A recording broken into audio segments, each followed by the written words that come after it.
The Chicago Bears are an absolute mess. At the time of recording this video, they currently hold the number 1 and number 2 overall picks. Because remember, in that DJ Moore trade and in that trade of the first overall pick, they have the Panthers pick. Which, I mean, that's about the only good news that you have if you're a Chicago Bears fan right now. That they're sitting at 0-4 right now in that game. That tragedy of a game, probably an all-timer for them, to fall to 0-4 against the Denver Broncos, who the Denver Broncos, trash. Denver Broncos, not good. Still trying to figure it all out. Defense is atrocious. Russell Wilson is clearly aged, and the Bears had that 28-7 lead, and they just watched it fade away, watched it evaporate. Fields throws a pick at the end of the game, even though he had probably had his best game as a pro. One of the dumbest calls I've seen in the history of football by Matt Eberflus, who's a joke, to go for it on 4th and 1 at like the 15-yard line when you could just, you're an 0-3 team. Why not? You have a young quarterback who's kind of struggling, getting heat by the media. Why do you not kick that field goal there? But obviously Fields throws that pick. They end up losing. Not kicking that field goal is one of the just most dumb, idiotic decisions that I've ever seen in football, because you have to just go into context at the situation within it. Denver already has all this momentum.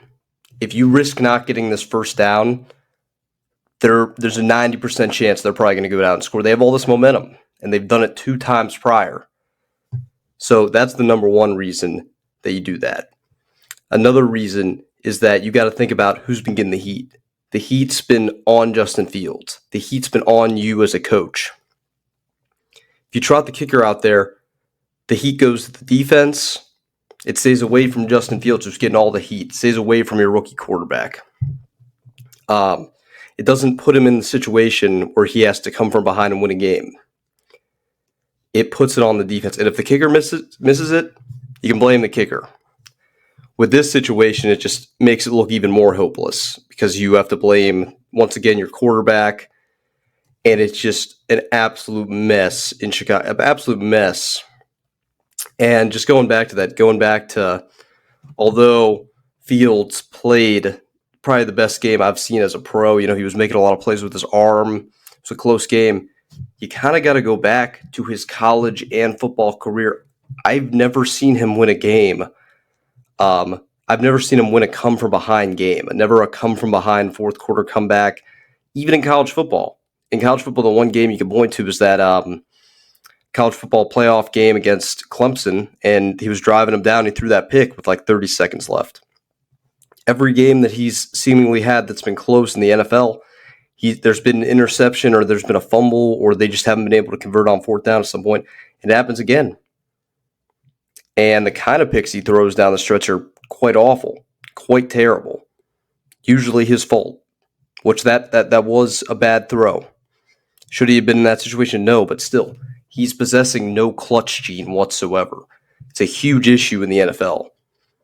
Like a lot of these guys, they make their name by these fourth-quarter comebacks. A lot of them. So that's just rough within it. So I think if you're the Chicago Bears at this point, what I would have done is Eberflus, the GM, those guys, they'd be cleaning out their lockers. If I was the coach, they'd be cleaning out the lockers right now. They will not be back for next year. They're going to be out. Fields' days in Chicago are going to be done. I don't know if he's going to get benched in the next couple of weeks or at the end of the year, but at some point it's going to be over. He's going to get benched. And then you got to go into this draft. You're probably going to have the first 2 picks.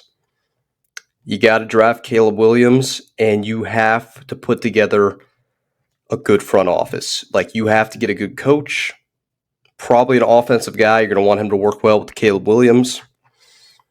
And you're going to have to get a stable GM. And that's 2 things that are going to happen. If you get another hire like Matt Eberflus with Caleb Williams, it's going to wreck him. I don't care how good he is, it's going to wreck him.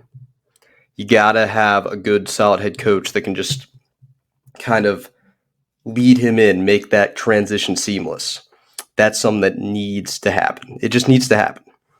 And then another thing that I wanted to get into, what a bad hire. What a bad coaching hire. And I said it when it happened, what a bad coaching hire Matt Eberflus was. A terrible, terrible hire. I don't know what they were thinking when they hired him. And, I remember the consensus was all the Chicago Bear fans were like, we got to get rid of Matt Nagy. We got to get rid of Matt Nagy. And I was like, is he really the bulk of this problem, or is it this that they're a young team?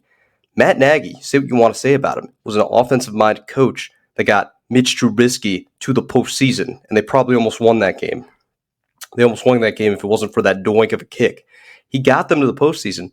He won them division titles. Now you're begging to win a game. You haven't won a game since last October.